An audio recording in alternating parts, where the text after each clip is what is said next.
Hi, everyone. Thanks so much for joining us today. My name is Caitlin Seeley-George, and I'm a campaign director at Fight for the Future. And I'm here today with security technologist Bruce Schneier, Matt Hatfield, the campaign director at Open Media, and Joe Mullen, policy analyst at the Electronic Frontier Foundation. And we're here today to announce the delivery of 59,796 petitions to Apple, signed by people calling on the company to permanently cancel its plans to install surveillance features that scan photos and messages on our iPhones and other devices. You can't be a privacy company and an aspiring monopoly at the same time. The authoritarian mentality with which Apple enforces its stranglehold on what software can run on millions of people's phones is itself a human rights violation. This spy phone plan is yet another example of Apple exerting its monopoly control over your phone, deciding what software you can and can't install on your devices, creating a choke point for government censorship, and making it impossible to uninstall Apple software like iMessage, even when there are known vulnerabilities. If Apple moves forward with this plan, it will have massive consequences, not only on the phones of millions of people, but on everyone's ability to communicate without being under surveillance. While Apple might have postponed its rollout of this software, we want to be perfectly clear that there is no safe way to do what they're proposing. Creating more vulnerabilities on our devices will never make any of us safer. If Apple is committed to making the world safer for our children, instead of undercutting encryption on devices, it should be strengthening it by fully encrypting iCloud and fixing security issues with iMessage. As a purported champion of privacy, this is Apple's opportunity to be a true leader and do something good for the industry, instead of opening up a backdoor to this level of on-device surveillance. Already, hundreds of developers, technology experts, and human rights and civil rights organizations have united in opposition to Apple's plan to install spyware on our phones. And this opposition will not stop. In addition to adding these more than 59,000 people to the outcry against Apple today, we're also organizing protests at Apple stores across the country on Monday, September 13th, in advance of the Apple event, where people will continue to call out the company's surveillance software. Apple spyware is unsafe in any circumstance, and we won't let the company off the hook until Apple fully abandons its plan to scan our phones. Now I'd like to hand it over to Bruce Schneier. Bruce, go ahead. Hey, thank you. And thanks everybody for coming in this virtual event that we still have to do. So it's important to understand the history of this. Access to cryptography has long been contentious. And there have been many ways that government, US government in particular, has tried to prevent access. In the 70s, it was all about access to research and classifying things. Then it moved to export controls and limiting the export of cryptography around the globe. In the 90s, it was about something called key escrow, where President Clinton introduced a plan called the Clipper chip, which would put a backdoor chip onto what were then phones. Now that was the issue. So it's communications. It moved in the 2000s to storage devices. And if you remember the case where Apple was on the good side of security, trying to protect the security of these devices from FBI mandated backdoors that would allow them to break the encryption of suspected criminals. So this client-side scanning is just another skirmish in this long war. And the stated belief is that encryption is not being broken. So what's happening in general in client-side scanning is that your stuff, whether it's your photos or your text or your emails or or whatever, is scanned on your device before you encrypt it. Or maybe it's scanned on the recipient's device after it's encrypted. So there's a lot of proposals in this area, a lot of ways to think about it. Apple, this is just one of them. And this one is targeted on the bugaboo of the day, which is child exploitation, which, like terrorism, like money laundering, like kidnapping, these are all the other things that have been evoked in previous skirmishes in this crypto war. It is a horrible thing. And then the question to ask is this system proportionate? Is it effective? Right? What other effects does it have? And as a technologist, what I want to say is two things. One, that this will not be effective at solving the problem that Apple thinks it's going to solve. And two, the security costs to this are greater, that they overwhelm even if it did solve the problem, right? So the selling point is that it can be done privately on a device, right? That it doesn't require someone in the middle eavesdropping. But that actually is a weakness. It's a major weakness because these devices are not secure, right? So any surveillance and control properties provided by client-side scanning are now potentially available to any adversary. We have already seen Apple's secret neural hash system reverse engineered within a day of it showing up on somebody's phone. We've already seen collisions where someone will take one image and have the same hash as another image. This will allow for framing. If I take a prohibited image and create an innocuous image that also hashes with that, send it to you, you know how have, as far as the system is concerned, prohibited content on your phone. So there are attacks against effectiveness. There are attacks against, so there are two attacks, ways to evade the system, evading the actual, the way the system works, and there are ways to flood the system with false information. There are also attacks on functionality. Once you embed this system into a phone, there's absolutely nothing except the goodwill of people to stop the government of China from putting what they consider to be prohibited content into the system. The system exists. There's nothing special about the images Apple wants to detect versus the ones they don't. And maybe they will stand up for China, right? Their track record isn't good for that. Will they stand up to Australia? Australia has a law that will allow them to jail corporate executives if they don't follow the regulation. I'm going to make this up, to put terrorist content or political content or whatever else they don't like. You build the system and it can be used for anything.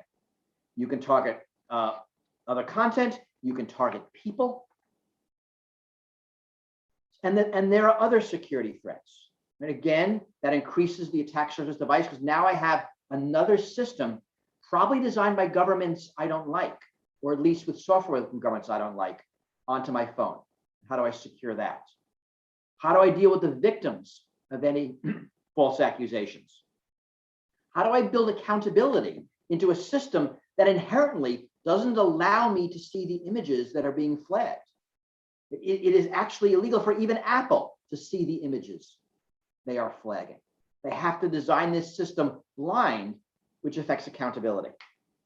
And false positives, we know that all these systems have uneven error distribution that often fall disproportionately on minorities. Is that going to be the case here? How will we know? And that's just a start. We could talk about implementation issues. We can talk about jurisdictional issues. We can talk about feasibility of making this work at scale. And basically the conclusion of a lot of the tech experts is that client-side scanning in general, and Apple's special sauce cryptography notwithstanding, cannot be deployed safely. We can't put this on every single Apple user's device safely because it is a surveillance system on every single Apple user's device. And there's no way around that. It is not targeted, it's not proportionate, and it doesn't work. And with that, I'll end. Thanks, Bruce. That was great. And now I'll hand it over to Joe Mullen, policy analyst at the Electronic Frontier Foundation. Thank you, Caitlin. Today, our three organizations have delivered tens of thousands of signatures, almost 60,000 in all, to Apple. And that should send a clear message to Apple and other tech companies. Users want the devices that they have bought and paid for to work for them, period, full stop. It doesn't mean work for the user and also be compelled to help with a law enforcement project. It doesn't mean work for the user and also send reports back on content to Apple employees. It means just work for the user. And Bruce got into some of the history of this. For more than 20 years now, US and international law enforcement agencies have been demanding special methods of access to scan and read our messages. And EFF has been in this fight for decades. Bruce talked about the Clipper chip in the 90s and some of those other battles. Make no mistake, if Apple decides to move forward with this phone scanning plan, it will be a brand new mass surveillance system. And at the end of the day, it's not that different than what the FBI and other agencies have been asking for decades now. It is not that different than the type of systems that foreign governments would like to access. And as for Apple's promise that the new phone scanning program will only be used to investigate crimes against children, that is just not a promise that users can count on, because the pressure already exists. In fact, the laws already exist in Australia and other places in order to get that greater access. Apple's proposed installing software on every device that will routinely scan photos and messages. This type of unaccountable dragnet surveillance always ropes in innocent people, whether it's done directly by governments or large corporations that are acting as a kind of go-between.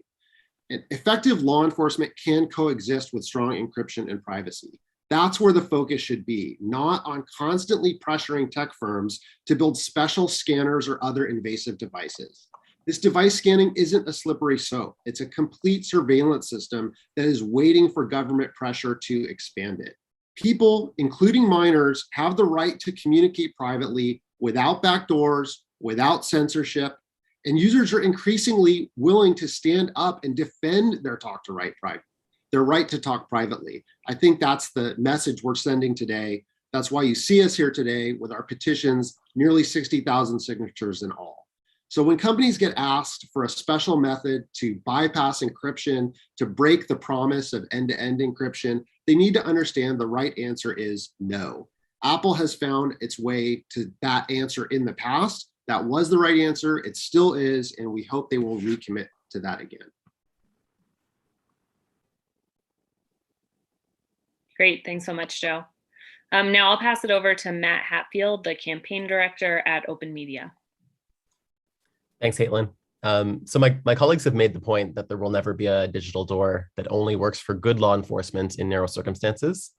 Really remind people of just how many governments that you might not trust are going to be leaning on that door, trying to push it open. So this scanning is initially planned only for the US, but it's reasonable to expect it will be deployed in other countries not long after. And as we all know, we're not living in a country of perfectly rights-respecting, or in a world of perfectly rights-respecting governments, far from it. It's not Apple's job or within their ability to pick and choose which governments it will comply with legal orders from. Apple has said they will resist any request to use this technology to detect images outside of the narrow case of known CSAM imagery. Sounds great. But the reality is that Apple is a commercial legal entity subject to the laws passed by governments where it operates. Their strongest defense to date against turning over our data on request has been their assertion that they couldn't do it, and they're voluntarily giving that up. CSAM and terrorism are often spoken of hand in hand. Do we really believe in the future, perhaps after a horrific terrorist attack, law enforcement will not argue that national security requires a new data set of terrorism-associated images to be fed into Apple scanning technology?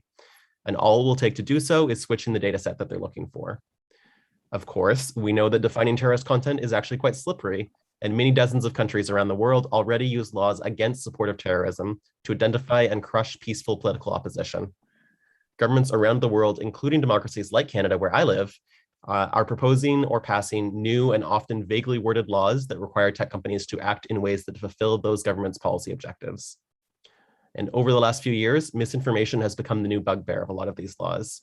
From Kenya to Cambodia, dozens of countries have passed or strengthened laws criminalizing distribution and sharing of what the government views as misinformation. Many more such laws are in the works. Online platforms have responded to pressure to clean up misinformation on their services by cracking down on public posts and groups. But that means a growing proportion of information that some in power consider misinformation is being shared privately between people or in small groups. That brings us back to Apple. Apple has created a ready-made solution on all iOS devices for identifying and tracking that kind of private sharing of images.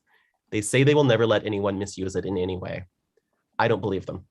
Apple is an extraordinarily powerful and effective company, but they're not with the pressure of the world's governments indefinitely.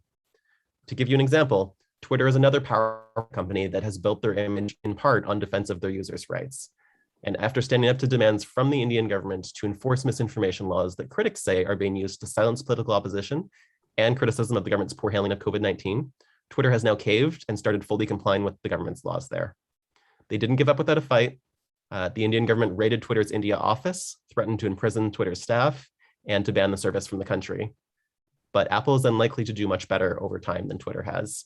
They are proposing a system in which they are the only gatekeeper between a comprehensive on-device surveillance system of all our audiovisual content, any number of citizen activities governments around the world would like to crack down on. That's not a stable system. It isn't one that we, their users, can or should trust, and it's not one that's likely to last. Thanks so much, Matt. And then lastly, I'm going to hand it over to Albert Foxconn, the Executive Director at the Surveillance Technology Oversight Project. Thank you so much, Caitlin. Apple has been, selling us on the promise of privacy for so many years now, and what they're actually giving us is just another surveillance tool. You can't erect massive billboards on the side of the road promising to safeguard our devices and then build a back door. And when you build a back door for one person, you're opening up for anyone else who wants to force their way in. You can't pick a lock and then pretend that it's still going to keep out everyone else who's trying to get in. We've heard about all of the different threats that this sort of encryption will lead to. We've heard about the different ways that this will be exploited in the future. But let's be quite clear, the Department of Justice already receives more CSAM reports than it could actually pursue in a decade. They are receiving tens of millions of reports, which apparently are going completely unaddressed. This is not in any way making the situation better. They are using one of the most grotesque crimes imaginable to justify a solution that won't actually keep anyone safe and will undermine the systems that billions of people rely on to protect their data and to engage in an actual open democratic discourse. Thanks so much, Albert. So I think as folks have made very clear today, despite Apple trying to avoid further backlash and outcry by announcing its plans to postpone its scanning plans, we know that there's no safe way to implement this system and are calling on Apple to fully abandon its plan, and are here on behalf of nearly 60,000 people who agree with this and expect Apple to fully abandon this plan. With that, I'll open it up for any questions. Feel free to drop a question in the chat or unmute yourself to ask any questions for our panel.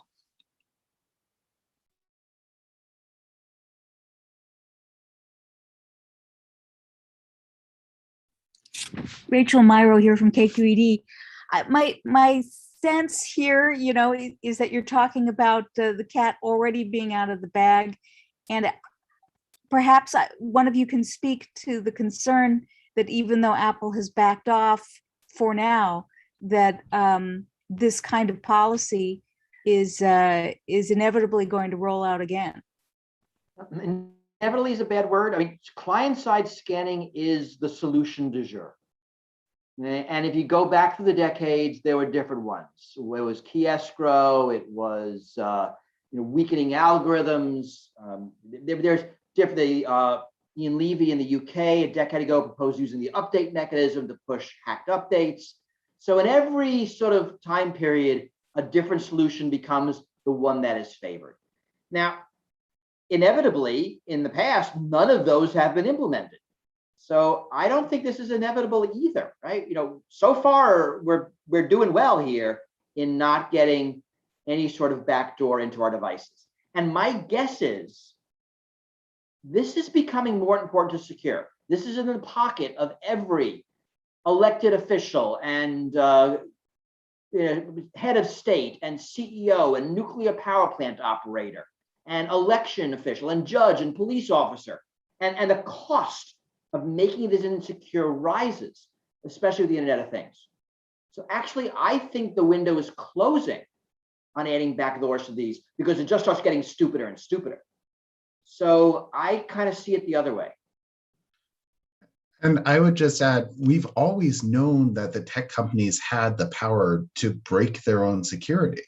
We always knew that if they gave in to government pressure, that they could undermine the protections we all rely upon. The only thing that's changed is Apple's willingness to protect its customers.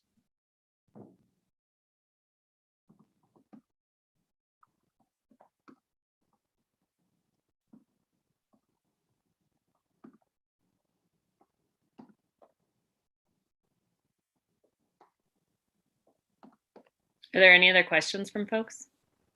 Have you heard back from Apple?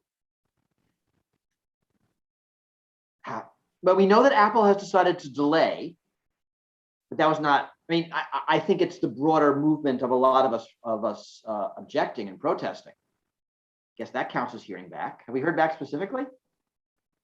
We emailed Apple this morning. They knew we're sending the petitions and they just received them. I would say in their September 3rd update, they noted where they're hearing resistance from, and that includes civil society. So I think they're very aware of our 3 petitions. And, you know, there's a lot of groups that cause them to rethink fast implementation. So I don't think anyone's going to stand up here and claim sole credit, but I think they heard us. Yeah, and I'll just add that I think the timing of them announcing their delay before their event next week is probably in hopes to avoid some of the continued backlash and outcry. And our message again is that they can expect to continue hearing from us until they've fully abandoned this plan. And I think it's really telling that at first Apple dismissed this as the screeching voices of the minority.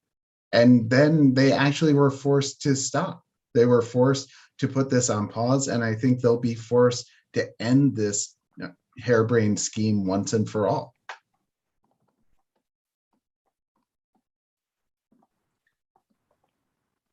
Working at a law firm with a lot of cases, I've learned that, you know, sometimes the win doesn't take the form of an apology letter saying, whoops, we made a big mistake, we're sorry, and we're not going to do this anymore.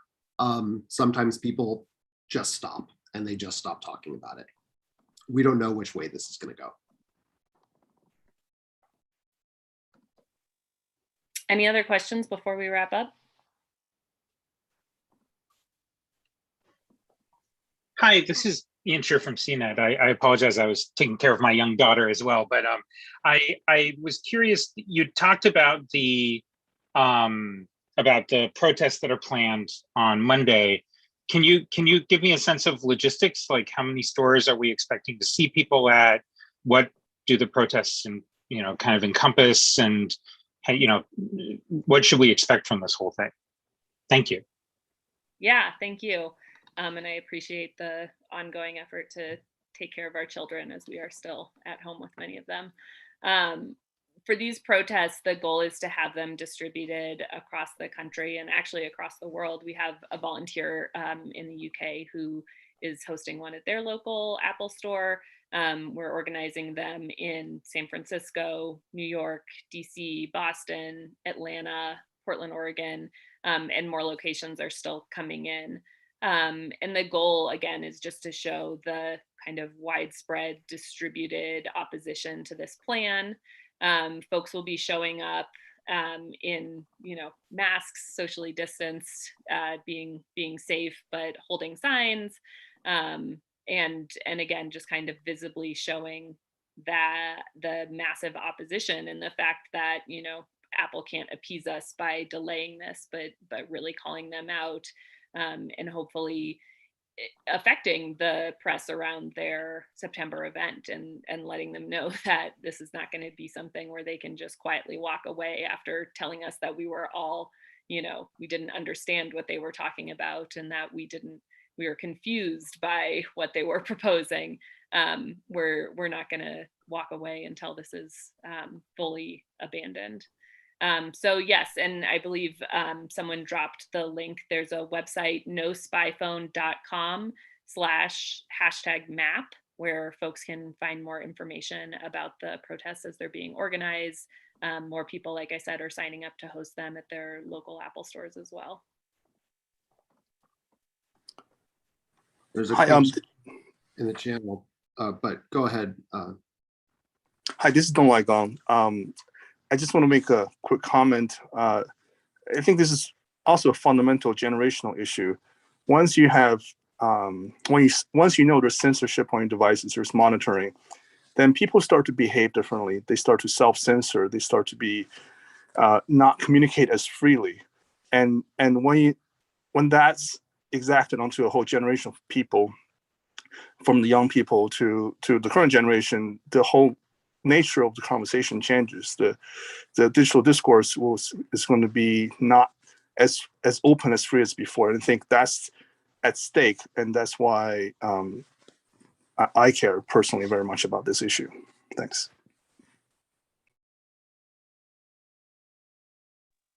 Thanks for sharing that. Definitely agree.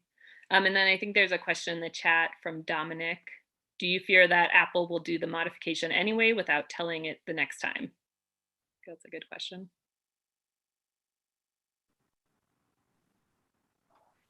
I don't think technically they can. Things like this are noticed. I mean, look at the 24 hours, we were able to reverse engineer neural hash.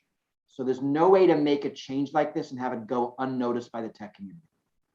It will be it might take more than a day, but it will be discovered. I don't think Apple would dare do that. That would be a freaking disaster. That would make no sense.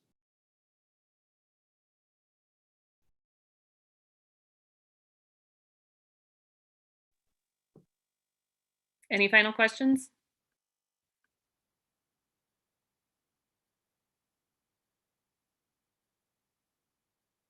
All right, then I think we're going to wrap up here. Thanks again so much to everyone, especially Bruce, Matt, Albert, Joseph. We really one quick final point. Someone put in chat a really something that isn't on a scope. That Proton Mail changed their policy because the Swiss government demanded. So here again, one nation makes a demand resulting in a worldwide change. It's a different thing, but the mechanism is the same. Sorry. No, glad that you added that in at the end. I think that's a really good point. All right. Thanks again to everyone so much for joining, and be well. Bye. Thank you, everyone.